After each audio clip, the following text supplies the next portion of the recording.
大家好，今天检查一下老四的下蛋情况。这椰子壳里面怎么又有一颗鸟蛋呢？难道他把繁殖箱的鸟蛋搬回来了？哪来的鸟蛋？是不是你刚下的？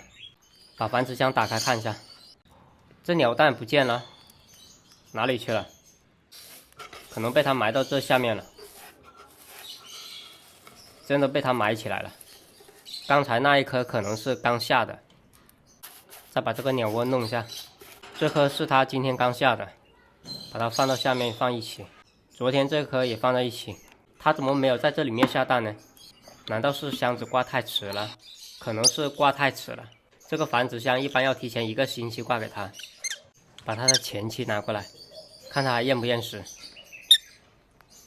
放这里给你。哎呦，还亲上了。它现在有老四了，已经不需要小黄鸭了。你已经不再需要了，以后让它陪你的毛爸爸了，没意见吧？不愿意也没必要飞起来啊！生气了是不是？这一只懒猫又在睡懒觉，来拔一点猫毛回去做窝。诶，别跳上去啊！让你拔猫毛，你跳上去干嘛？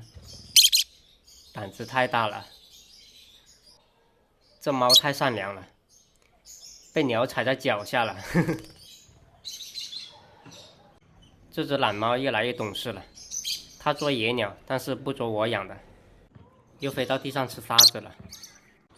小七胆子太大了，它竟然敢踩在猫的身上，别的鸟靠近都不敢靠近。又飞到树上面去了。小七还是挺粘人的，喊一下它，它就飞回来了。老四就不行，公鸟比母鸟听话太多了。来到这里面下蛋。它好像还有点害怕这个繁殖箱，还不熟悉，要慢慢适应2、3天。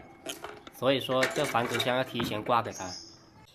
毛大仙也飞过来了，这老四的屁股还有点鼓，应该还有蛋下。他不会看上老四了吧？这老家伙不受欢迎呢，被赶走了。来玩个转圈圈，真棒！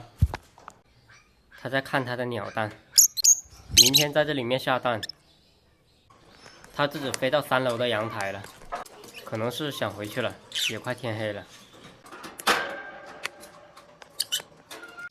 来回你的鸟窝了，进去。